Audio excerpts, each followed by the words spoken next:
கர்த்தருடைய பரிசுத்த நாமம் மகிமைப்படுவதாக. உங்கள் யாவரையும் ஆண்டவராகிய இயேசு கிறிஸ்துவின் நாமத்தில் அன்போடு இந்த நாளுடைய வேத ஆராய்ச்சிக்கு நான் வரவேற்கிறேன். வெளிப்படுத்தின விசேஷம் புத்தகத்தை தொடர்ந்து வாசிப்பதற்கும் தியானிப்பதற்கும் ஒரு பெரிய பாக்கியத்தை நாம் பெற்றிருக்கிறோம். 5வது அதிகாரத்தை கடந்த ஒரு 2 வாரங்களாக நாம் பிரித்து படித்திருக்கிறோம். முதலாவது, உள்ளும் புறமும் எழுதப்பட்டிருந்த ஒரு புஸ்தகத்தை சிங்காசனத்தின் மேல் வீற்றிருக்கிறவருடைய வலது கரத்துல யோவான் பார்க்கிறாரு. அந்த புஸ்தகத்தை திறக்கவும் அதனுடைய முத்திரைகளை உடைக்கவும் பாத்திரவான் யார் என்று மிகுந்த சத்தமிட்டு கூப்பிடுகிற ஒரு தூதனை பார்க்கிறாரு. வானத்திலாவது பூமியிலாவது பூமியின் கீழாவது ஒருவர் அந்த புஸ்தகத்தை என்ன பண்ண முடியாது, திறக்கவும் பார்க்க கூடாது இருந்தது. அப்போ அப்படிப்பட்ட ஒரு நிலை இருந்ததுனால யோவான் அதை பார்த்து அழுகுறாரு.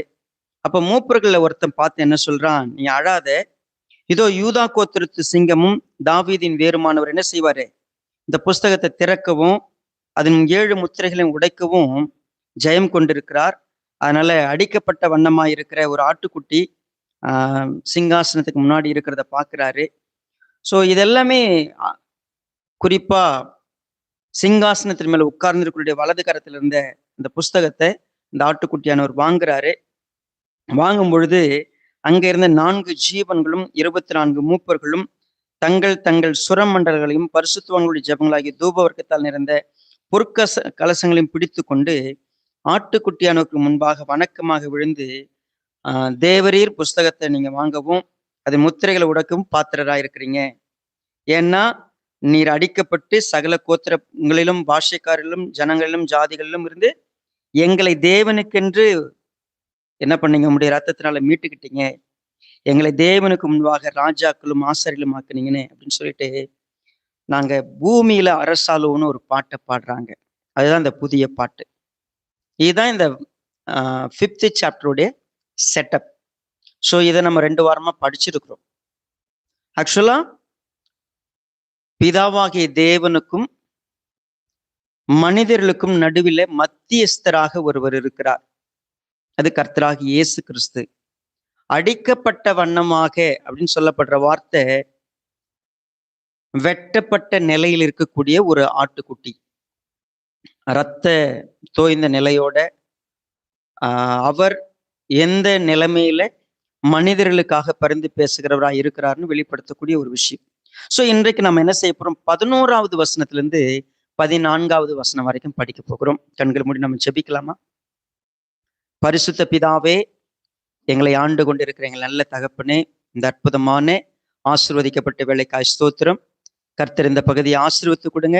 நாங்கள் படிக்கவும் அறிந்து கொள்ளவும் கற்றுக்கொண்டு உங்களுக்கு பிரியமாய் ஜீவிக்கும் எங்களுக்கு உதவி செய்யும்படியாக தாழ்த்துக்கிறோம்.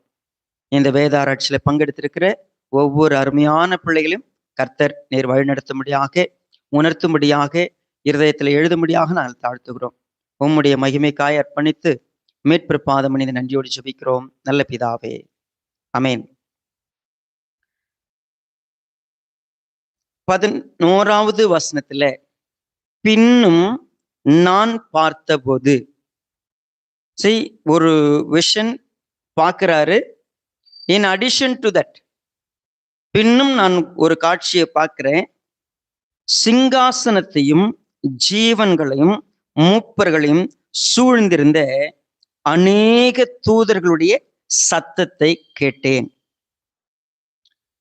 நீங்க வேதாகமத்தை கொஞ்சம் கவனமா உற்று பார்த்தோம்னா, சிங்காசனம் இருக்கிறது.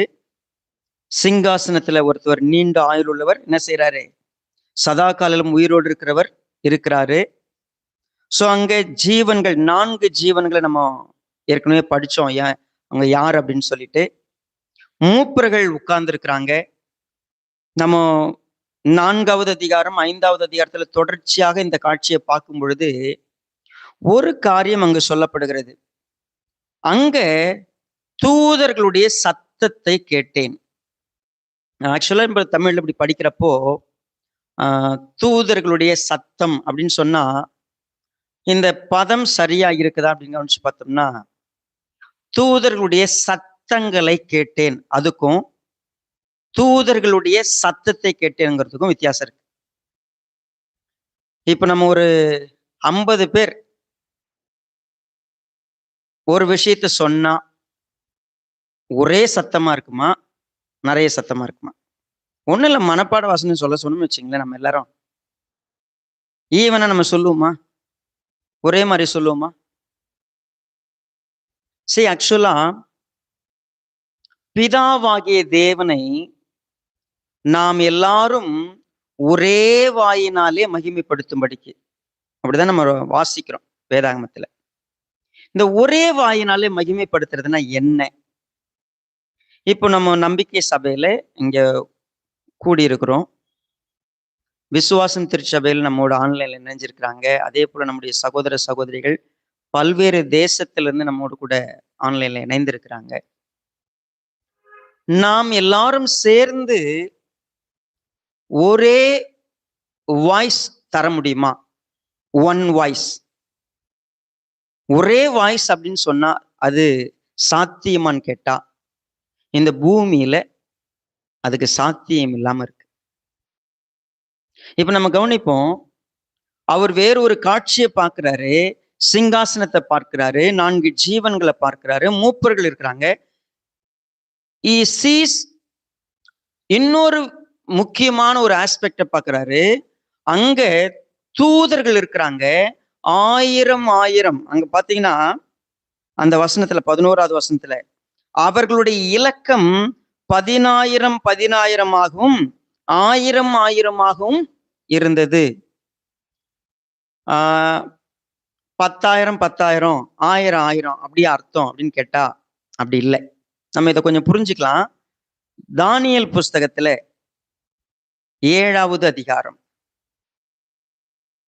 தானியேல் 7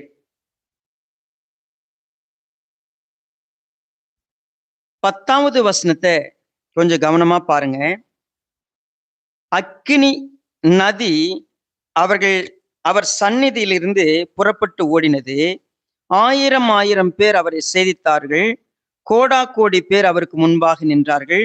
நியாய சங்கம் உட்கார்ந்தது, புஸ்தகங்கள் திறக்கப்பட்டது. சரி, தானியேல் ஒரு விஷன் பார்க்கிறாரு. கோடா கோடி பேர், 1000 பேர் அப்படின்னா கவுண்ட்லெஸ்ன்னு அர்த்தம். எண்ணி சொல்லிட முடியாது இவ்வளவுதான் அப்படின்னு. எவ்வளவு பேர் வந்தாங்க? எப்படியும் ஒரு 10,000 பேர் வந்திருப்பாங்க. நம்ம என்ன பண்ணிருக்க மாட்டோம், கரெக்டா எண்ணி இருக்க மாட்டோம், எண்ண முடியாது. சோ அப்ப தூதர் கூட்டம் அங்க இருக்கிற கூட்டம் எண்ணி முடியாத அளவுக்கு நியூமரஸான தூதர்கள் அங்க இருக்கிறாங்க. இப்போ 1 இல்ல 2 இல்ல, கோடிக்கணக்கான தூதர்கள் சத்தமிடுகிறார்கள், பேசுகிறார்கள், பாடுகிறார்கள், அவர்கள் ஒன்றை சொல்லுகிறார்கள். ஆனால் ஒரே சத்தமாயிருக்கிறது. It is one voice. நம்முடைய திருச்சபையை கொஞ்சம் நிதானத்தோடு உட்கார்ந்து ஆய்வு செய்யலாம். நாம் இன்றைக்கு செய்யக்கூடிய ஆராதனைகள் பரலோகத்தினுடைய மாடல்ல இருக்கா, இல்ல பூமியில் இருக்கிற மாடல்ல இருக்கா? நல்லா புரிஞ்சுக்கணும். இப்ப நம்ம இன்னைக்கு தலைப்பு என்ன தெரியுமா? பரலோக ஆராதனை. பரலோக ஆராதனைன்னு சொன்னா, இப்போ பழைய ஏற்பாட்டுல ஒரு ஆராதனை செஞ்சாங்க இல்லையா? பலி செலுத்தினாங்க. பலி செலுத்தின விஷயங்கள் எல்லாம் எதற்கு நிழல் போல இருந்தது? எபிரேயர்ல வாசிக்கிறோம், பரலோகத்துல செய்யப்படுகிற ஆராதனையினுடைய நிழல் போல இருந்துச்சுன்னு சொன்னாங்க.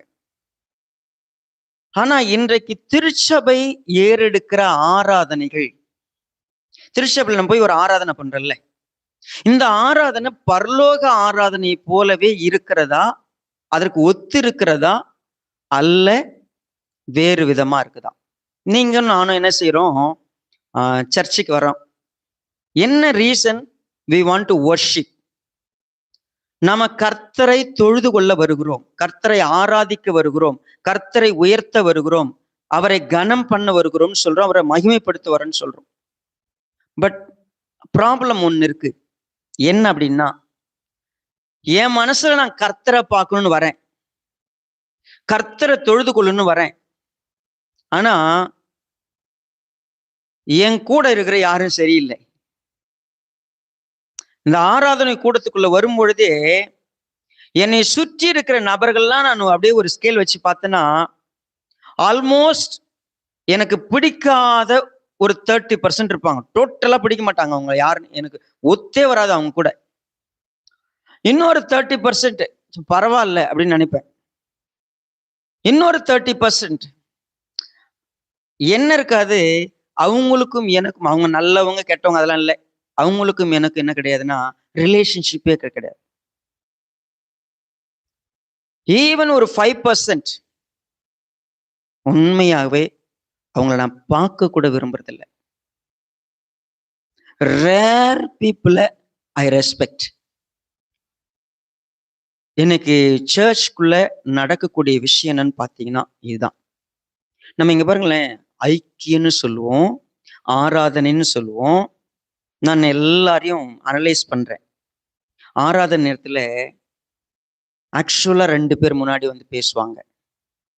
நம்ம ஆராதனையில 2 பேர் பேசும்பொழுது கீழே உட்கார்ந்து இருக்கிறவங்க எப்படி தெரியுமா இருப்பாங்க? அவங்களுக்கு பிடிச்ச நபர் பேசுனாங்கன்னா கண் அப்படி கொட்டை கொட்டை வச்சுக்கிட்டு உத்து பார்த்துக்கிட்டு ஆனா என்ன செய்யணும், எல்லாத்துக்குமே கண்ணாடும் தலை ஆடும் எல்லாம் ஆடும். பிடிக்காதவங்க ஏதோ பேசுறாங்கன்னு வச்சுங்க, நான் பாட்டும் பைபிள் படிக்க ஆரம்பிச்சிருவேன். நான் வேற எங்கேயாவது இதெல்லாம் பேசுது பாரு, ஐயோ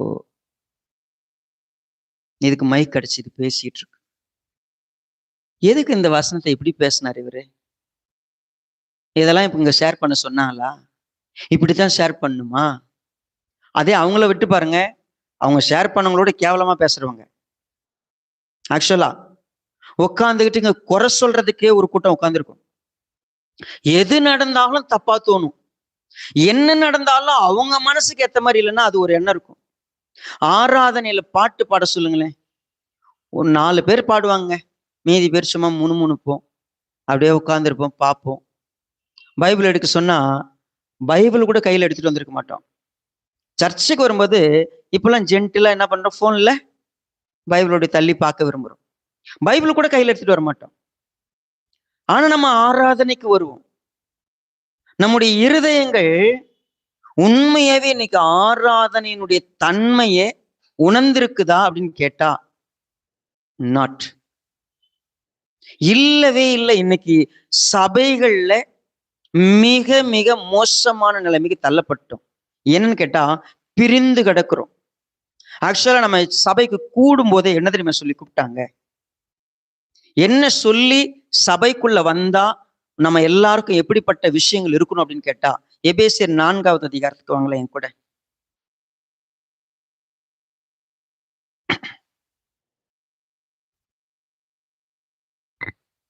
4வது அதிகாரம் முதல் வசனத்தை பாருங்க. நீங்கள் அழைக்கப்பட்ட அழைப்புக்கு, அடுத்த வார்த்தை ஏதாவது தெரியுதா பாருங்க உங்களுக்கு. நீங்கள் அழைக்கப்பட்ட அழைப்புக்கு என்ன வார்த்தை அது? பாத்திரவான்களாய் நடந்து மிகுந்த மனத்தாழ்மையும் சாந்தமும் நீடிய பொறுமையும் உடையவர்களாய் அன்பினாலே ஒருவரையொருவர் தாங்கி சமாதான கட்டினாலே ஆவியின் ஒருமையை காத்து கொள்வதற்கு. சர்ச்சுக்கு வந்தா நீங்கள் அழைக்கப்பட்ட அழைப்புக்கு பாத்திரவான்களாய் நடந்து கொள்ளுங்கள். நீங்க ஒரு நாள் கோபாக்கினின் பிள்ளைகளா இருந்தீங்க, கீழ்ப்படியாமின் பிள்ளைகளா இருந்தீங்க. ஆனால் கர்த்தராகி இயேசு கிறிஸ்து தன் ரத்தத்தை சிந்தி என்ன பண்ணாரு, கழுவிட்டாரு, சுத்திகரிச்சிட்டாரு, பரிசுத்தவான்களாகும்படி அழைத்திருக்கிறாரு. அப்ப நான் என்ன செய்வேன், மிகுந்த மனத்தாழ்மையோட, சாந்தத்தோட, நீடிய பொறுமையோட, அன்போட ஒருத்தர் தாங்கி சமாதான கட்டுனால நாங்க எல்லாம் ஒரே நபரா இருக்கிறதுக்கு நான் ஜாக்கிரதையா இருக்கணும். எப்படியா? ஆவின் ஒருமையை அப்படின்னா எல்லாம் சேர்ந்து ஒண்ணு. இங்க இருக்கிற எல்லாம் சேர்ந்து ஒரே சரீரம். ஏன்னா இப்ப அடுத்த வசனம் பாருங்க, உங்களுக்கு உண்டான அழைப்பினாலே நீங்கள் எல்லாரும் எத்தனை நம்பிக்கை அழைக்கப்பட்டீங்க? பல நம்பிக்கைகளுக்கு அழைக்கப்பட்டது போல பல சரீரமும் பல ஆவியும் அப்படி இருக்குது. அப்படி இல்ல, என்னவா? ஒரே நம்பிக்கைக்கு அழைக்கப்பட்டோம், ஒரே சரீரம், ஒரே ஆவி, ஒரே கர்த்தர், ஒரே விசுவாசம், ஒரே ஞானஸ்தானம், ஒரே தேவன், ஒரே பிதா, எல்லாம் ஒண்ணு. ஆனா சபை மட்டும் பார்த்தீங்கன்னா எப்படி இருக்குதா? அவங்கவுங்க ஒரு பக்கம் பிச்சுப்பாங்க. கை தனியா, கால் தனியா, பார்ட்ஸ் பார்ட்ஸா பிரிஞ்சு கிடக்குறோம்ல. சர்ச் எப்படி இருக்குது தெரியுங்களா? One voice. பெத்தனி சபையில ஒரு கொயரோட நேம் என்ன தெரியுங்களா? One voice. ஒன் வாய்ஸ்ல என்ன? ஒரே சத்தம், ஒரே நாவு, ஒரே இருதயத்தாரா, ஒரே சிந்தையோடு, ஒரே நோக்கத்தோடு. அதான் சர்ச். அவங்க நினைக்கிறதெல்லாம் அப்படி சர்ச்சா? அவங்கவுங்க விரும்புறது, அவங்கவுங்க யோசிக்கிறது, அதுல பரலோகத்துக்கு அதுல இடமே இல்லை. நீங்க பரலோகத்துல போய் என்ன பண்ண முடியாது தெரியுமா? அப்படி எதுவுமே கிடையாது. அப்ப பரலோகத்தினுடைய சாயல் எங்க இருக்கணும்? சர்ச்சில் இருக்கணும். சர்ச்சில் என்ன? நீங்க கோடி பேர் கூடினாலும் ஒரே சிந்தை இருக்கணும், ஒரே நோக்கம் இருக்கணும், ஒரே மனம் இணைந்து இருக்கணும். நம்ம ஒண்ணு இல்லைங்க, 50 பேர் இணைஞ்சு வரும்போது ஒன்னா இருக்க முடியல. ஏன்னா அவங்கவுங்க திங்கிங் வேற வேற, அவங்கவுங்க நோக்கம் வேற, அவங்கவுங்க விருப்பம் வேற, அவங்கவுங்க எதிர்பார்ப்பு வேற. We all come with different perspectives, different expectations. நம்ம எல்லாரும் சபைகள் தான் பார்த்தீங்கன்னா டிஃப்ரெண்ட் டினாமினேஷன்ஸ் இருக்குது. அவங்க டினாமினேஷன் வேற, நம்ம சபைகள் பிரிஞ்சு இருக்கிறது வேற. காரணம் என்னன்னா அவங்க இதுக்கு ஒத்து போக மாட்டாங்க, இதுக்கு ஒத்து. ஆனா ஒரே சபையில இருப்போம், ஆனா ஒரே சிந்தை வராது. நீங்க நினைக்கிறீங்களா? ஒரு சிந்தை வராம நம்ம ஏறெடுக்கிற ஆராதனை எல்லாம் கர்த்தருக்கு எப்படி பொருத்தமா இருக்கும்? யோவான் ஒரு காட்சியை பார்க்கிறாரு. அந்த காட்சியில சிங்காசனம் இருக்கிறது, 4 ஜீவன் இருக்கிறாங்க, மூப்பர்கள் இருக்கிறாங்க, 1000 10,000 இருக்கக்கூடிய தூதர் கூட்டத்தினுடைய ஒரே சத்தத்தை கேட்கிறார். It's a singular, it's not a plural. ஒரே சத்தம், ஒரே காரியம்.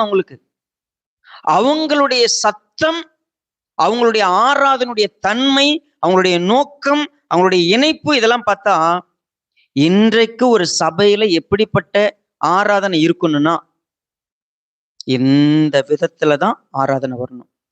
நீங்க யாரா வேணா இருந்திருக்கலாங்க வெளியில, ஆனா சர்ச்சுக்குள்ள அப்படி வர்றோம் அப்படின்னு சொன்னா, சர்ச்சுக்குள்ள இணையறோம்னு சொன்னா, என்னுடைய சிந்தையை கொண்டு வந்து உள்ள போடலாமா? என்னுடைய நோக்கத்தை கொண்டு வந்து உள்ள போடலாமா? என்னுடைய விருப்பத்தை கொண்டு வந்து உள்ள திணிக்கலாமானா? கிடையவே கிடையாது. ஆக்சுவலா நாம எல்லாரும் ஏன் இந்த விஷயத்தை திங்க் பண்றது இல்லை அப்படின்னா, அப்ப நான் சொல்றது சரியில்லையா? ஒரு கேள்வி இருக்கு. நான்லாம் சொல்லவே கூடாதா? நான்லாம் கேட்கவே கூடாதா? அப்போ என்னை பார்த்தா உங்களுக்கு எப்படி இருக்கு? என்னங்க அப்ப நான் சொல்றதை நீங்க கேட்க மாட்டேன், நான் ஏன் இங்க இருக்கணும்? இது நியாயம் என்னங்க? நீங்க பண்றது சரியா? அப்ப நீங்க செய்யறது சரி, நான் பேசுறது தப்பா? நான் நியாயமா கேக்குறேங்க. நான் சொல்றது, நான் கேட்கறதே நியாயம். பாருங்க, அங்க எவ்வளவு குறை இருக்குது பாருங்க, எவ்வளவு தப்பு இருக்குது பாருங்க. இந்த தாட்டோடு நம்ம உள்ள இருக்கும்போது என்ன நடக்குதான் தெரியுங்களா? You may be right on your view. நீங்க சரிதான், ஏன்னா உங்க பார்வையில இங்க இருக்கிற யாருமே சரியில்லை, இங்க நடக்கிற விஷயங்கள் சரியில்லை. நாம நிச்சயமா நம்ம மனசுல ஒரு கேள்வி வருது, யாரு கூட இணைய முடியல, யாருமே சரியில்லை, நான் இப்ப இதெல்லாம் பார்த்து என்னங்க பண்ணட்டும் நம்ம யோசிக்கிறேன் இல்லையா? தூதர் கூட்டம் கோடி பேர் நிக்கிறவங்க ஏன் ஒன் வாய்ஸ்க்கு வந்தாங்களான்னு தெரியுமா? அவங்களால எப்படி ஒரு வாய்ஸ்க்குள்ள வர முடிஞ்சுச்சு அப்படின்னா, அவங்க எபேசியர் 4 அவங்களுக்கு படிச்சுலாம் கொடுக்கல, சபைக்கு தான் படிச்சு கொடுத்தாரு. எபேசியர் 4ல என்ன சொல்லப்பட்டுச்சு? ஒருவர் பேர்ல ஒருவருக்கு குறைபாடு உண்டாச்சுன்னு வச்சுங்களேன், நீங்க விட்டுருங்க, மன்னிச்சிருங்க, சகிச்சுக்குங்க, பரவாயில்லன்னு சொல்லுங்க, அன்பா இருங்க, சமாதானமா இருங்க, விட்டு கொடுங்க, தாழ்மையா இருங்க, பொறுமையா இருங்க. இதெல்லாம் நமக்கு தான் சொல்லப்பட்டுச்சு. எப்போ நம்ம கூட பக்கத்துல உட்கார்றவங்க சரியில்லைன்னு அது தெரியும். ஒன்னா இருக்கணும்னா அவங்க உங்க கூட ஒன்னா இருக்கிறது இல்ல, நீங்க அவங்க எப்படி இருந்தாலும் நீங்க ஒன்னா இருக்கணும்னு விரும்புற விருப்பத்தை பத்தி பேசுது. அவங்க சரியில்லைன்றது உண்மைதான். ஆனா என்னுடைய விருப்பம் என்ன தெரியுமா? சரியில்லாதவங்க கூட நான் எப்படி அவங்க கூட ஒன்னா இருப்பேன்? இந்த சர்ச்சில் இப்ப கவனிச்சு பார்த்தீங்கன்னா, கொஞ்சம் முடிஞ்ச உடனே யோசிங்க. இங்க இருக்கிற யார் யார் என்னெல்லாம் பண்ணாங்க? இந்த சிந்தையோடு இங்க வந்து உட்கார்ந்து ஆராதிக்க முடியுமா? அந்த சிந்தையை வச்சிருந்தா ஆராதனை எப்படி இருக்கும்? நான் நினைச்சுக்கிறேன் கர்த்தருக்கு அது மகிமை, கர்த்தருக்கு அது வந்து புகழ்ச்சி. ஏன்னா யார் கூட என்னால இணைய முடியல, எல்லாம் தப்பானவங்க. ஆனா நான் சரியா இருக்கிறேன். நான் கர்த்தரை துதிக்கணும், கர்த்தர் என்னை பார்க்கிறார். இந்த அண்டர்ஸ்டாண்டிங் வரும்பொழுதே we are weak. நம்ம ரொம்ப வீக்கா இருக்கிறோம். ஏன் இதை நான் சொல்றேன்னு புரிஞ்சுக்கணும்னா, வெளிப்படுத்தின விசேஷம் புஸ்தகத்துல மீண்டும் 5வது அதிகாரம் 12வது வசனத்தை பாருங்க. அவர்கள் மகா சத்தமிட்டு, அவங்களுடைய இப்போ சத்தம் பாருங்க, ஒரே சத்தம், ஆனா மகா பெரிய ஒரு சத்தம் வருது. என்ன சொல்றாங்க? அடிக்கப்பட்ட ஆட்டுக்குட்டியானவர். கவனிங்க, அடிக்கப்பட்ட ஆட்டுக்குட்டியானவர் என்ன அர்த்தம்? கொலை செய்யப்பட்ட ஆட்டுக்குட்டியானவர் இயேசு கிறிஸ்துவானவர் வல்லமையையும் ஐஸ்வர்யத்தையும் ஞானத்தையும் பலத்தையும் கனத்தையும் மகிமையையும் ஸ்தோத்திரத்தையும் பெற்றுக்கொள்ள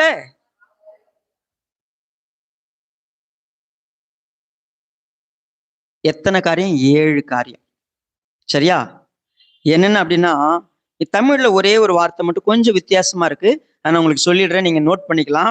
1 வல்லமை, 2 ஐஸ்வர்யம், 3 ஞானம், 4 பலம், 5 கனம், 6 மகிமை, 7 ஆசீர்வாதம். இந்த ஸ்தோத்திரம் இருக்கு இல்லையாங்க, அது வந்து என்னது? ஆசீர்வாதம். சரியா? இது அத்தனையும் பெற்றுக்கொள்ள ஒருத்தர் பாத்திரர், தகுதியானவர். சரி, இந்த 7 ஏதோ ஒண்ணு பெற்றுக்கிட்ட நபர்கள் நல்லா பாருங்க. இந்த 7ல ஏதோ ஒண்ணு உங்ககிட்டயும் என்கிட்டயும் இருக்கும். இல்ல இதுல ஏதோ ஒண்ண நான் அடைய விரும்புவேன். 2 விஷயம் கவனிங்க. ஒண்ணு நான் பலமுள்ள ஒரு ஆளா என்னை யோசிப்பேன், ஞானமுள்ள ஒரு ஆளா நான் என்னை யோசிப்பேன், ஐஸ்வர்யம் உள்ள ஒரு ஆளா நான் என்னை யோசிப்பேன், தகுதியான ஒருத்தரா நான் என்ன யோசிப்பேன். இன்னும் சொல்ல போனா எனக்கு கனம், எனக்கு மரியாதை, எனக்கு எல்லாம் தேவைன்னு நான் எதிர்பார்ப்பேன். இது 2ம் இருக்கிறதுனாலதான் சர்ச்சில் நீங்களும் நானும் ஒன் வாய்ஸ்ல வர முடியல. ஏன் நம்ம சர்ச்சில் ஒரே வாய்ஸ் வர முடியல, ஒரே சிந்தைக்கு வர முடியல? ஒண்ணு, நான் பலமா இருப்பேன், இன்னொருத்தர் பலவீனமா இருப்பான். நான் ஐஸ்வர்யவானா இருப்பேன், இன்னொருத்தர் ஐஸ்வர்யம் இல்லாதவனா இருப்பான். நான் ஞானமா இருப்பேன், இன்னொருத்தர் முட்டாளா இருப்பான்.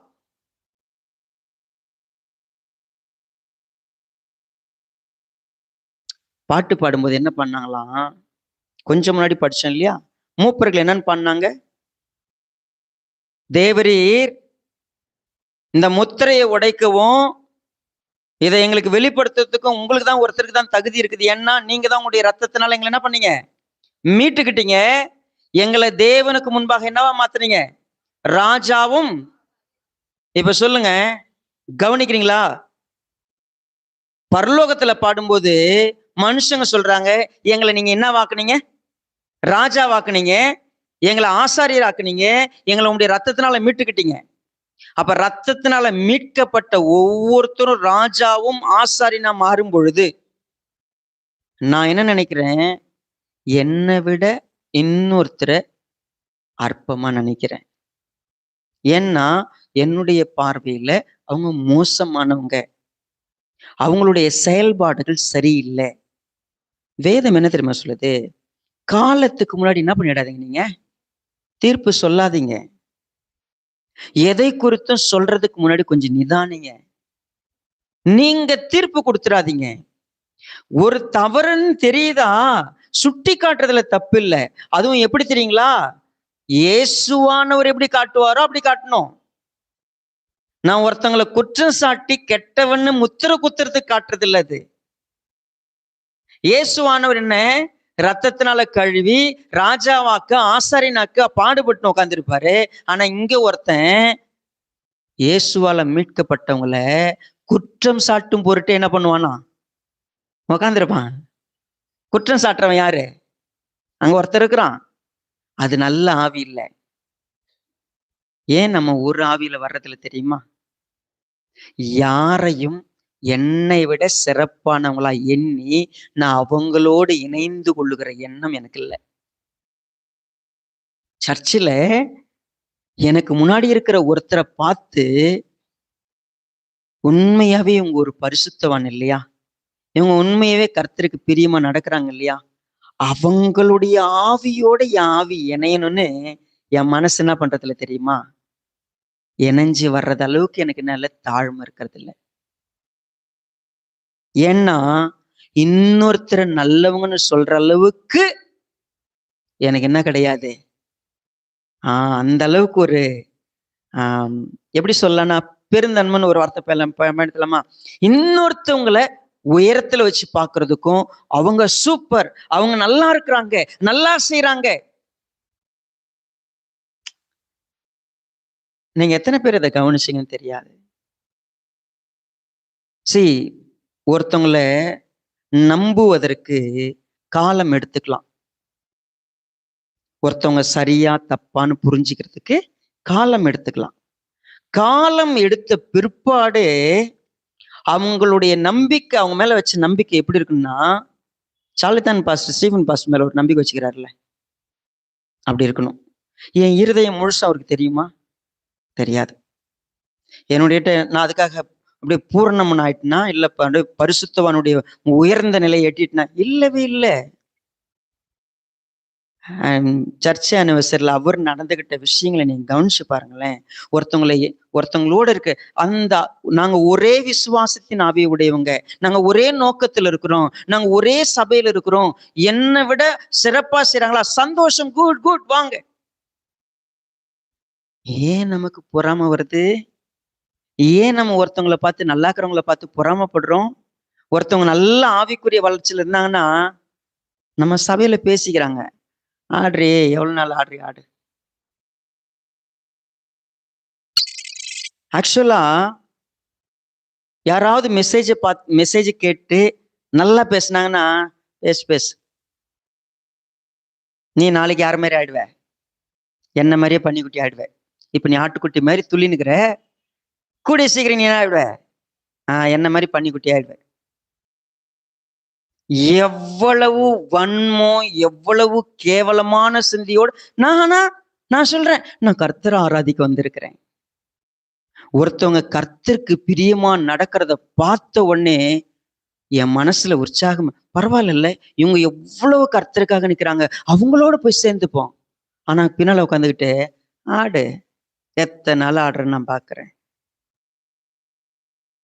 என்ன சிந்தனை இது? பரலோகம் என்பது ஒரு வாய்ஸ்ல ஏன் இருந்துச்சுன்னா, அங்க பொறாமை இல்லை, அங்க எரிச்சல் இல்லை, இன்னொருத்தரை அற்பமா பாக்குற நிலை இல்லை, இன்னொருத்தரை கேவலப்படுத்திட்டு உட்கார்ந்துருக்கிற நிலை கிடையாது. எல்லாரும் ஒரே ஆவியில வந்தாங்க, ஒரே பார்வை. அவங்க எல்லாருடைய பார்வையிலும் எனக்கு கனம், எனக்கு மகிமை, எனக்கு ஐஸ்வர்யம், எனக்கு பலம், எனக்கு ஞானம், இது எல்லாம் எனக்கு இல்லை. எல்லாம் யாருடையது? ஒருத்தர் தான் அதுக்கு தகுதியானவர். அவர் மட்டும்தான் அதுக்கு பாத்திரவான். நான் அதுக்கு தகுதியானவன் இல்லை. எல்லா கனமும் மகிமையும் ஒருத்தருக்கு தான் சொந்தம். யாருக்கு? ஆமாங்க, என் பேரை முன்னால கூப்பிடல, என் பேரை முதல்ல போடல. ஆமா தானே? பத்திரிக்கை எழுதும் போதெல்லாம் பத்திரிக்கை எப்படி எழுதுவீங்க தெரியுமா? பத்திரிக்கையில இந்த ஒரு ரிலேஷன்ஷிப் பேர் போடணும் தெரியுமா? ஆக்சுவலா இன்சியல் தப்பா போட்டீங்கன்னா அதுக்கு ஒரு சண்டை வரும். இன்னும் குறிப்பா உங்க படிப்பை போடல, நீங்க வேலை செய்யற இடத்த போடல, ஐயோ எனக்கு தெரியல. ஒருவேளை +2 படிச்சவனுக்கு போடுறாங்க LKG, UKG, first standard, second ஸ்டாண்டர்ட்னு வரிசையா என்ன பண்ணிருக்கிறான்? ஆமா, 12வது வரைக்கும் போட்டிருக்கிறான். நீங்க சொல்லுங்க, எனக்கு நான் என்ன மதிப்பு தேடுறேன்? மரியாதை எனக்கு. நான் என்னையா முன்னாடி வைக்கல, என்னையா இந்த லிஸ்ட்ல வைக்கல, என்னையா கூப்பிடல.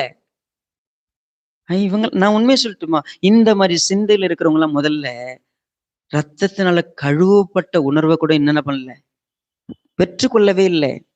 அவங்க ராஜாக்கள் கிடையாது, அவங்க ஆசாரியர்கள் கிடையாது. ஏன் தெரியுமா? பொறாமையும் பொச்சரிப்பும் வன்மமும் எரிச்சலும் உண்மையவே நான் யாரா இருக்கணும்னு நினைக்கிறதுனாலதான் ஒரு மனம் ஒற்றுமையே வரல. ஏன் ஒரு மனம் ஒற்றுமை வரல? நமக்கு ஒரே சிந்தை வரல, ஒரே ஆவி வரல, நான் யாரா இருக்கணும்னு நினைக்கிறதுனாலதான். ஆனா பரலோகத்துல அங்க ஒருத்தர் மட்டும்தான் பாத்திரர், அடிக்கப்பட்ட ஆட்டுக்குட்டி. ஏன் அவர் மட்டும் பாத்திரர்? அவர் தாங்க தன்னுடைய ஜீவனையே கொடுத்தாரு. அவர் தாங்க இங்க இருக்கிற அத்தனை பேரும் ராஜாவாகிறதுக்கும் ஆசாரியன் ஆகிறதுக்கும் பரலோகத்துல அந்த கனமும் மகிமையும் பெற்று போய் நிக்கிறதுக்கும் தன் ஜீவனை கொடுத்தார். நீங்களும் நானும் என்ன பண்ணிட்டோம்? ஒண்ணுமே பண்ணல. ஒன்னும் பண்ணாதவே கனம் வேணும், மகிமை வேணும், எனக்கு எல்லாமே வேணும். ஆக்சுவலா அதனாலதான் சர்ச்சில் ஒரு வாயினால நம்மளால பாட்டு பாட முடியல, ஒரே சிந்தையில ஜபம் பண்ண முடியல. நம்ம ஜபம்லாம் பிதாவுக்கு பிரியமா இருக்குமா? நம்ம ஸ்தோத்திரம் பண்ண அவர் அவருக்கு அதெல்லாம் அவர் எப்படி பார்ப்பாரு? உண்மையவே அவர் மேல இருந்து பார்த்தோன்னு வச்சுங்க, ஆராதனையை பார்த்து அவர் எப்படி ஃபீல் பண்ணுவார் அப்படின்னா, ஐ ஆல்வேஸ் ரிமெம்பர், நம்முடைய ஆவி ஒன்னா இல்லை, நம்ம சிந்தை எல்லாம் ஒரே மாதிரி இருந்து கர்த்தரை ஸ்தோத்திரிக்கலன்னா அவர் சொன்ன இத்தனை வார்த்தையும் ஆக்சுவலா சொல்லிடுவார். என்னெல்லாம் சொல்லுவார் தெரியுமா? ஏசாயா 1வது அதிகாரத்துல இருக்கு பாருங்க. ஏசாயா 1.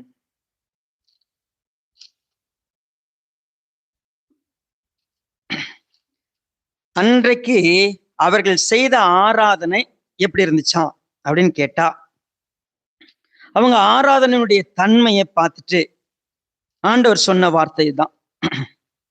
11வது வசனம், உங்கள் பலிகளின் திரள் எனக்கு என்னத்திற்கு என்று கர்த்தர் சொல்லுகிறார்.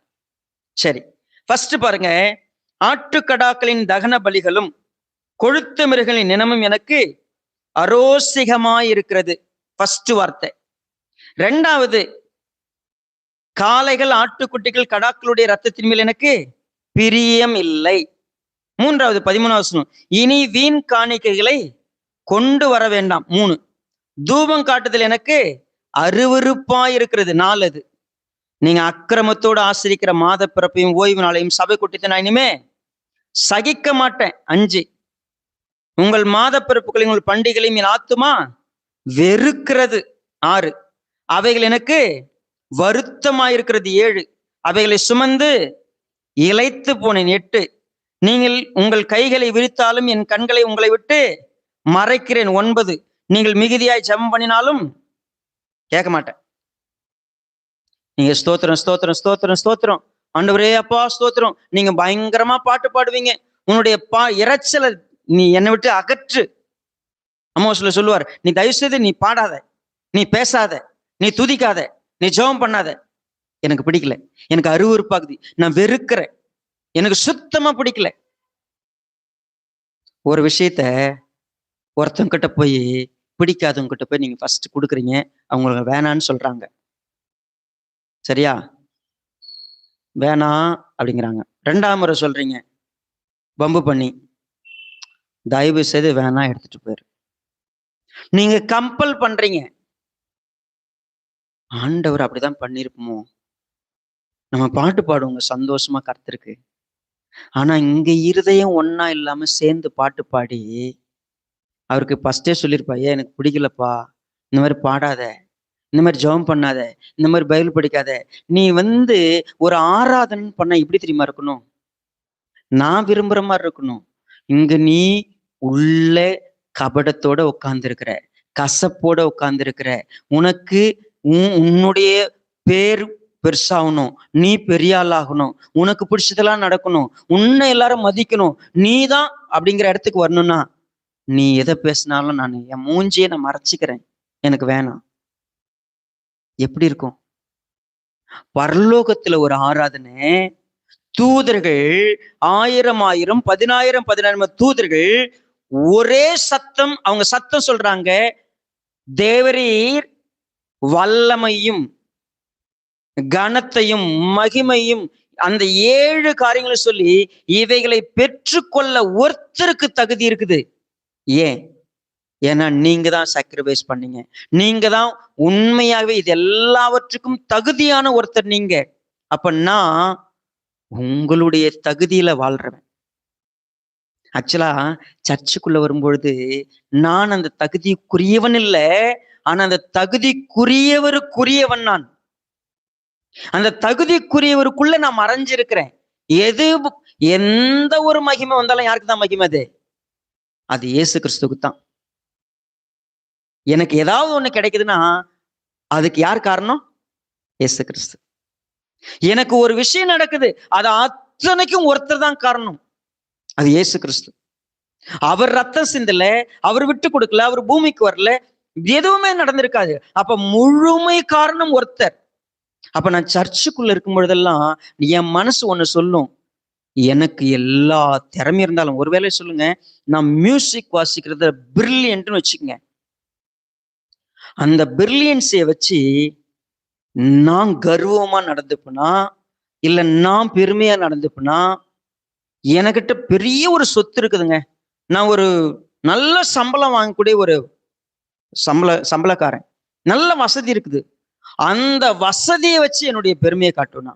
நான் உலகத்திலே பெரிய படிப்பு படிச்சிருக்கிறேன், திறமையான ஆள், நான் எல்லா வேலையும் இழுத்து போட்டு நான் தான் செய்வேன், அதனால எனக்கு கனம், எனக்கு மகிமை, எனக்கு வல்லமை, எனக்கு பலன், எனக்கு ஞானம், எனக்கு ஐஸ்வர்யம், எனக்கு ஆசீர்வாதத்தை நான் தேடுவேனா? இல்லை, இது எல்லாம் ஒருத்தருது, எந்த கிடையாது. இனி நான் அல்ல, எல்லாம் யாருக்குரியது? அவருக்குரியது. அப்படி யோசிப்போமா? அப்படி யோசிக்காததுனாலதான் சர்ச்சை இன்னைக்கு பிரிஞ்சு கிடக்குது. ஒரு சிலர் அப்போல்லோவை சேர்ந்தவன் சொல்றான், ஒரு சிலர் கேபாவை சேர்ந்தவன் சொல்றான், ஒரு சிலர் சொல்றான் நான் பவுலை சேர்ந்தவன் சொல்றான். ஏன் இந்த பிரிவு வந்துச்சு? நீங்க இன்னும் மனுஷ மார்க்கமா நடக்கிறீங்க, மாம்சத்துக்குரியவங்களா இருக்கிறீங்க. தயவு செய்து விட்டுட்டு நீங்க தேவன் தங்கி இருக்கிற ஆலயத்தை கெடுக்காதீங்க. தேவன் தங்கி இருக்கிற ஆலயம் எப்படி தெரியுமா இருக்கணும்? ஒரே சிந்தைக்குள்ள வரணும். இங்க இருக்கிற யாரும் நான், எனக்கு பேரு, எனக்கு புகழ், எனக்கு விஷயம் அப்படி ஒருத்தரா இருந்தா பரலோகத்துல போய் துதிக்கிற கூட்டத்துல நீங்களும் நானும் இருக்க மாட்டோம். நல்லா எழுதி வச்சுக்கங்க. நீங்க உங்களுக்கு மகிமையை தேடுவீங்க, உங்களுக்கு கனத்தை தேடுவீங்க, உங்களுக்கு மரியாதை வேணும், உங்களுக்கு மாலை வேணும். நிறைய பேர் இருக்கிறாங்க. நான் உண்மையவே உங்களுக்கு இந்த ஸ்டேட்மெண்ட் எப்பயுமே மறக்கிறது இல்லை. நான் சபையில அவங்க எப்படிப்பட்டவங்க தெரியுமா? கல்யாணம் நடக்குதுன்னா இவங்க தான் மாப்பிள்ளையா இருக்குன்னு நினைப்பாங்க. சாவா இருந்தா அவங்க தான் பொணமா இருக்குன்னு நினைப்பாங்க. ஏன் சொல்லுங்க? கல்யாணத்துல இவங்க தான் மாப்பிள்ளை, சாவுல ஏதாவது ஒரு சாவு இருக்குதுன்னா அவங்க தான் பொணமா இருக்கணும். ஏன்? அவங்க கழுத்துல தான் மாலை இருக்கும். ஒரு கல்யாணத்துல யார் கழுத்துல மாலை இருக்குது? இவங்க நான் தான் அங்க பெரிய ஆளா இருக்கணும். சர்ச்சில் அதுல வேலையே இல்லை. அதை தேடுறவங்க யாருமே உண்மையை கர்த்தரை துதிக்க முடியாது. சரி, நான் அப்படிப்பட்ட ஒரு நபரா சர்ச்சில் இருந்தேன்னா ஒரு மனம் ஒற்றுமைக்கு நான் தான் குந்தகம் விளைவிப்பேன். நான் எனக்கு எதையாவது தேடுறவனா இருந்தா இந்த சர்ச்சை பிரிக்கிறதுல முதல் நான் தான்.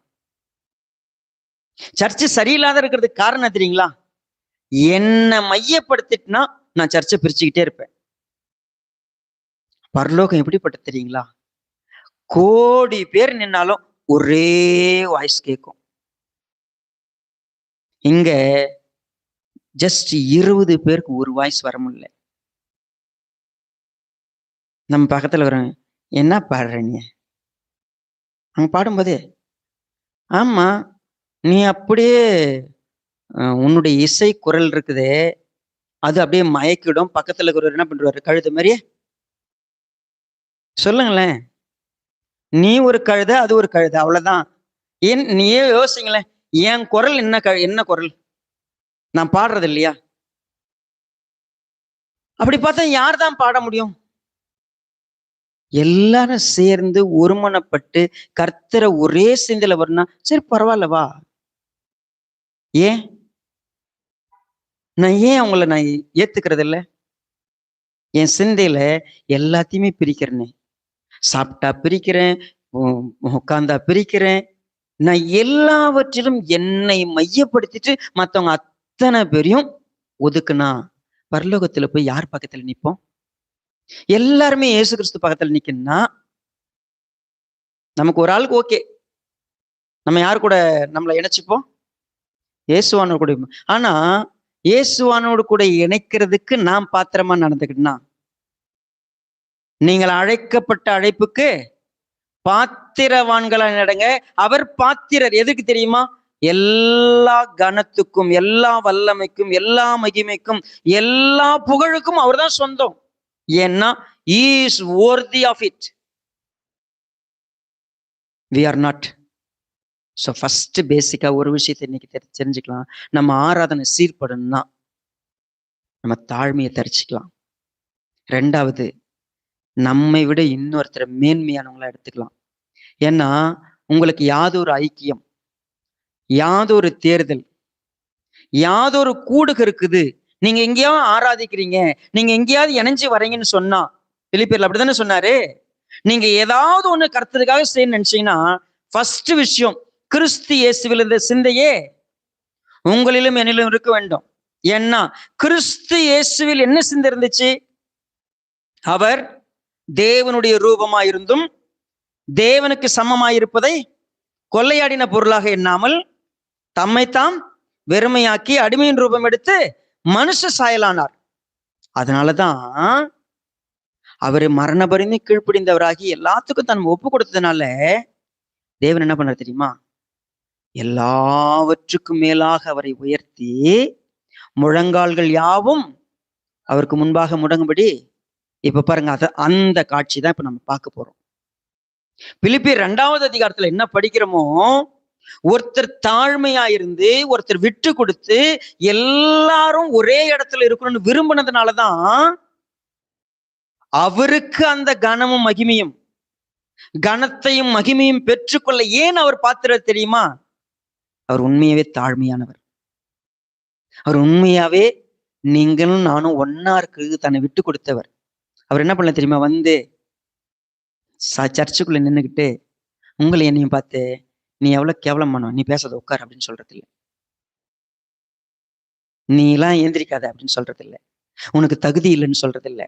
அவர் என்ன தெரியுமா பண்றாரு? என் ரத்தம் உன்னை கழுவி இருக்கு, உன்னை நான் ராஜாவாக்குறதுக்கு வந்தேன், உன்னை ஆசாரியனாக்குறதுக்கு வந்தேன். அவருடைய பார்வையே வேற. அவரு முத்திரைகளை உடைக்க, புஸ்தகத்தை வாங்கி தேவனுடைய சித்தத்தை நமக்கு தெரியப்படுத்த அவர் எவ்வளவு கிருபையும் இரக்கம் உள்ளவராக இருக்கிறார். அதனாலதான் இந்த இப்போ வெளிப்படுத்தின விசேஷத்துல நம்ம பார்க்கிறோம். 13வது வசனத்தை பாருங்க. 5வது அதிகாரம் 13வது வசனத்தை பாருங்க.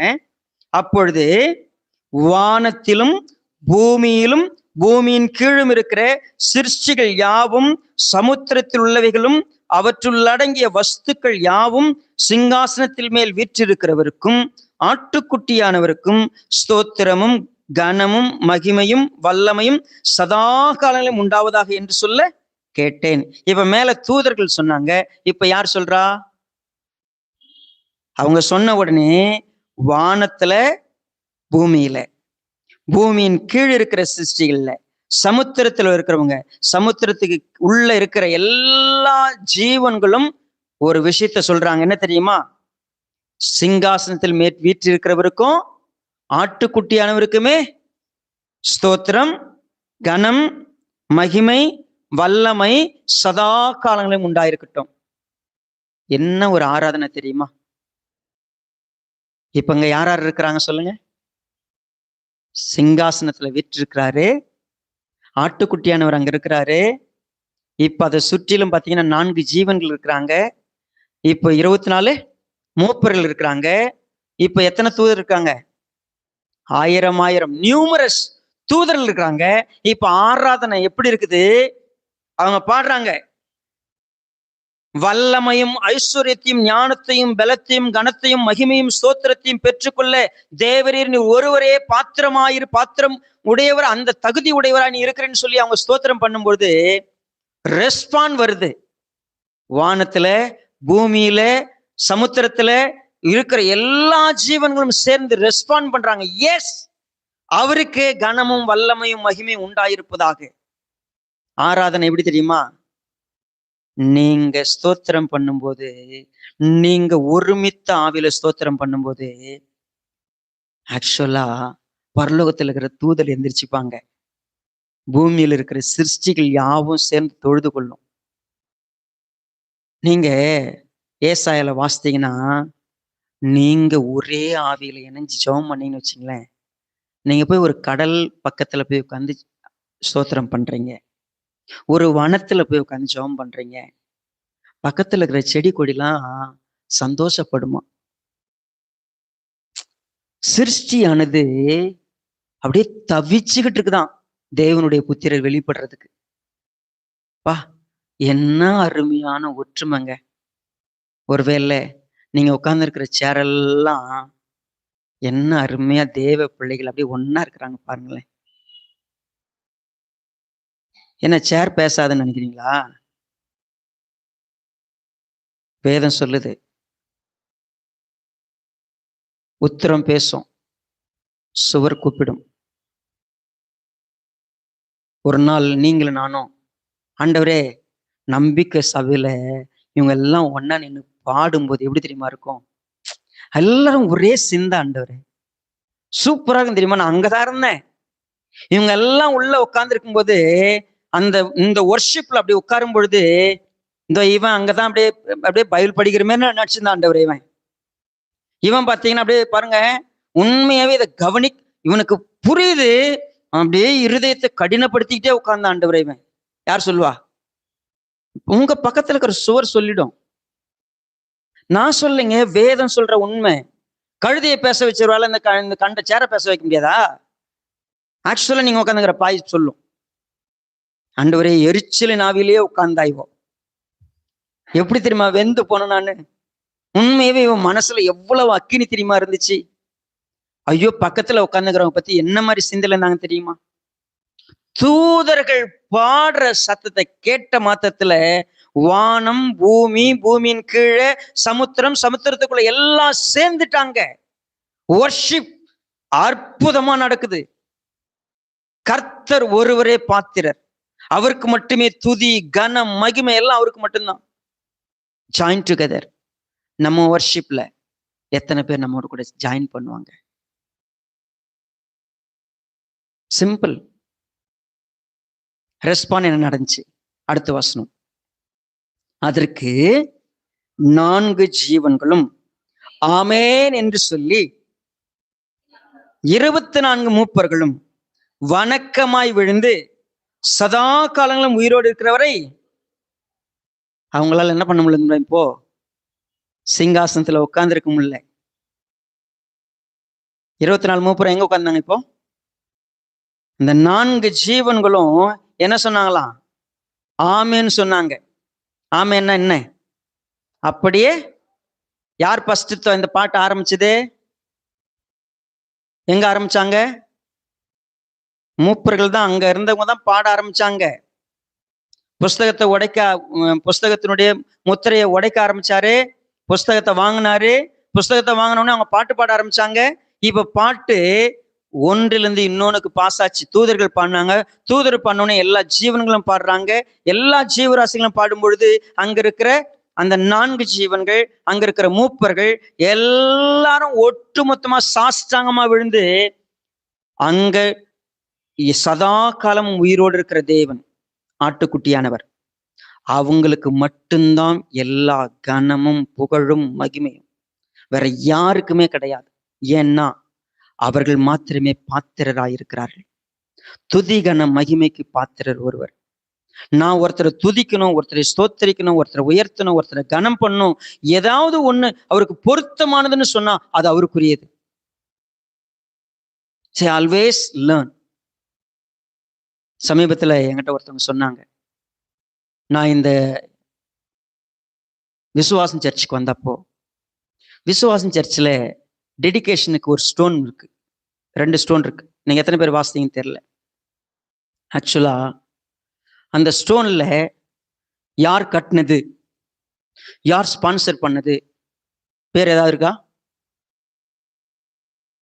ஆவியினாலும் அல்ல, ஆவியினாலும் இல்லையா, பலத்தினாலும் அல்ல, பராக்கிரமத்தினாலும் அல்ல, யாரால் ஆகும்? சேனைகளுடைய கர்த்தருடைய ஆவியினாலே ஆகும்னு சொல்றாங்க. அந்த அவரால் மட்டும்தான் இது கட்டப்பட்டிருக்குது. சால்டன் பாஸ்ட் இல்ல, பெத்தனி சர்ச் இல்ல, யாருக்கும் அந்த பேர் கிடையாது. சொல்லுங்களேன், அவங்க எவ்வளவு அற்புதமான ஸ்பிரிட்டோட நமக்கு சொல்லி கொடுத்துருக்காங்க.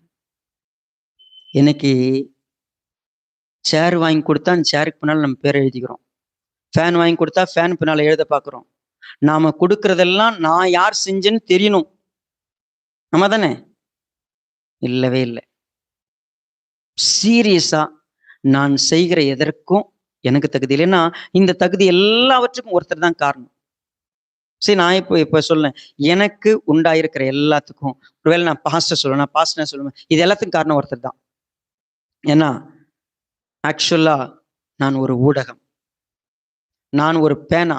என்னை கொண்டு எழுதினார்னா பேனாவுக்குலாம் எந்த மகிமை இல்லை, எழுதினோருக்கு தான் மகிமை. Thank God for his provisions. தேவனுடைய அருட்கொடைகளுக்காக நன்றி. தேவன் செஞ்சிருக்கிறார், அவ்வளவுதான்.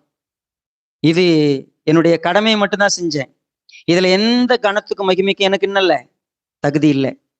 நீங்க ஒருவேளை 1 கோடி ரூபாய் கொடுத்துட்டீங்க, இப்ப சர்ச்சு கட்டணும், 1 கோடி ரூபாய் கொடுத்தீங்கன்னா என்ன எதிர்பார்ப்பீங்க? ஃபர்ஸ்ட் சேர் யாருக்கு இருக்கணும்? பேர் எவ்வளவு பெருசு இருக்கணும்?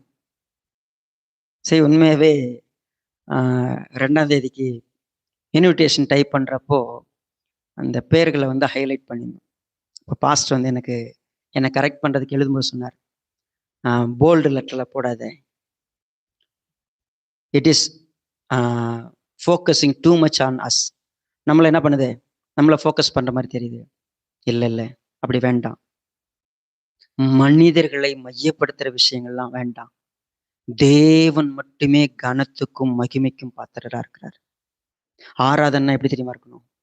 2 பேர் ஒருமனப்பட்டா, 2 பேர் என் நாமத்தினால ஒருமனப்பட்டா என்ன யார் இருப்பா?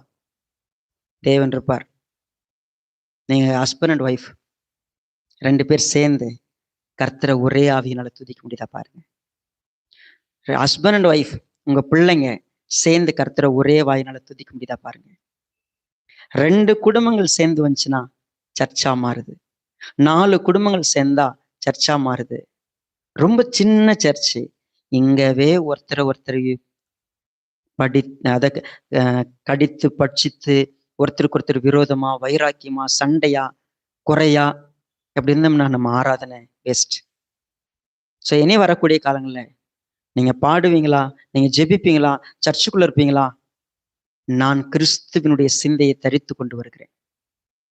என்னை விட எல்லாரும் பரிசுத்தவான்கள், என்னை விட எல்லாம் சிறப்பானவங்க. நான் அவங்களோட இணைந்து கர்த்தரை மகிமைப்படுத்துறதுக்கு என்னை விட்டு கொடுப்பேன், தாழ்மையா இருப்பேன். இதை சொன்னோம்னா நம்ம பாட்டு சூப்பரா இருக்கும். நீங்க சரியா பண்ணீங்கன்னா உங்களோட சேர்ந்து ஃபேனும் பாடும், உங்களோட சேர்ந்து இங்க ஒரு செடி இருந்துச்சுன்னா அந்த செடி பாடும், எல்லா வஸ்துக்களும் பாடும், எல்லா ஜீவன்களும் பாடும். ஏன்னா எல்லாவற்றையும் யார் படைச்சிருக்கிறது? தேவன் படைச்சிருக்கிறார். நீங்க போட்டிருக்கிற கர்டன்ஸ், நீங்க வச்சிருக்கிற எல்லா மெட்டீரியல்ஸ், எல்லாம் சேர்ந்து கர்த்தரை துதிக்கணுமா? நாம் ஒருமனப்படணும். ஒருமனப்படாத ஆராதனை கர்த்தருக்கு பிரியமில்லாத ஆராதனை. ஸோ இனி நம்பிக்கை சபையாகட்டும், விசுவாசம் சபையாகட்டும், ஒருமனப்பட்டு ஆராதிக்கிறது கத்துக்கலாம். கர்த்தர் நமக்கு உதவி செய்யட்டும். கண்களை மூடி நம்ம ஜெபம் பண்ணலாம். பரிசுத்த பிதாவே, எங்களை நேசிக்கிறப்பா, இந்த அற்புதமான நேரத்துக்காய் ஸ்தோத்திரம். இவ்வளவு காலமும் நாங்கள் வேறு வேறு சிந்தையோடு, பொறாமையோடு, வன்கண்ணத்தோடு, விட்டு கொடுக்காத தன்மையோடு, நாங்கள் ஒருவரை குற்றம் சாட்டி விட்டு நாங்கள் சரியானவர்கள் என்ற சிந்தையோடு, எங்களுக்கு இருக்கக்கூடிய ஒவ்வொரு விஷயத்திலும் நாங்கள் அப்படிதான் பிரிஞ்சு கிடக்கிறோம். எங்களை விட ஒருத்தவங்களை மேன்மையா பார்த்து நாங்க அவங்களோடு கூட இணைந்து கர்த்தரை மகிமைப்படுத்துறதுக்கு நாங்க இன்னும் இணைஞ்சு வரல. தூதர்கள் ஒரே வாயினால மகிமைப்படுத்தினாங்க. நாங்க ஒரே வாயினால மகிமைப்படுத்தினா அதை முதல்ல எங்க வீட்டுல நாங்க ஆரம்பிக்கணும். எங்க குடும்பம் சரியா இருந்தா இன்னொரு குடும்பத்தோட நாங்க இணைஞ்சு வருவோம். அப்படி நாங்க இணைந்து வருகிற குடும்பங்கள்லாம் சேர்ந்து திருச்சபையா நிற்போம். ஒரே சிந்தை உண்டாயிருக்கும். நான் என் சிந்தைக்கு யாரும் ஒத்து வரல, என் விருப்பத்துக்கு யாரும் வரல, நான் நினைக்கிற மாதிரி இல்லை, நான் விரும்புற மாதிரி இல்லைன்னு சொல்லி உட்கார்ந்துட்டு இருந்தேன்னா நிச்சயம் நான் பரலோகத்தினுடைய கூட்டத்துல ஒருத்தரா இருக்கவே முடியாது. இந்த உண்மையை புரிஞ்சிக்காம இன்னும் கடினத்தன்மையோடு வைராக்கியத்தோடு நாங்க இல்லாம எங்களை விட்டு கொடுத்து, கர்த்தாவே எங்களுக்கு ஒரு அற்புதமான திருச்சபையை கொடுத்துருக்குறீங்க. இந்த இடத்துல பரலோகத்தை நாங்க பார்க்கறதுக்கு எங்க இருதயம் ஒன்றிணையணும். பரலோக ஆராதனை எங்க திருச்சபையில் இருக்கணும்னு சொல்லி விரும்ப உதவி செய்யுங்க. ஆண்டவரே, நீங்க எங்களுக்கு கொடுத்திருக்கிற இந்த பாக்கியத்துக்காக நன்றி. நாங்க எப்பெல்லாம் கர்த்தரை துதிக்க வரமோ அப்பெல்லாம் ஒருமனப்பட உதவி செய்யுங்க. நாங்கள் திருச்சபையை இணைந்திருக்கிற அந்த ஆவி உண்மையா இருக்கட்டும். எங்களை வழி நடத்துங்க. எங்களுடைய வாழ்க்கை உங்களுக்கு பிரியமா இருக்கட்டும். அது மற்றவர்களுக்கு வாசனையா இருக்கட்டும். அநேகரை தட்டி எழுப்பக்கூடிய ஆராதனையா இருக்கட்டும். அநேகரை இணைத்துக் கொள்ளுகிற ஆராதனையா இருக்கட்டும். வழி நடத்துங்க. இயேசு கிறிஸ்துவின் விலையேற பற்றி நாமத்தில் தாழ்மையோடு ஜெபிக்கிறோம் நல்ல பிதாவே. ஆமென்.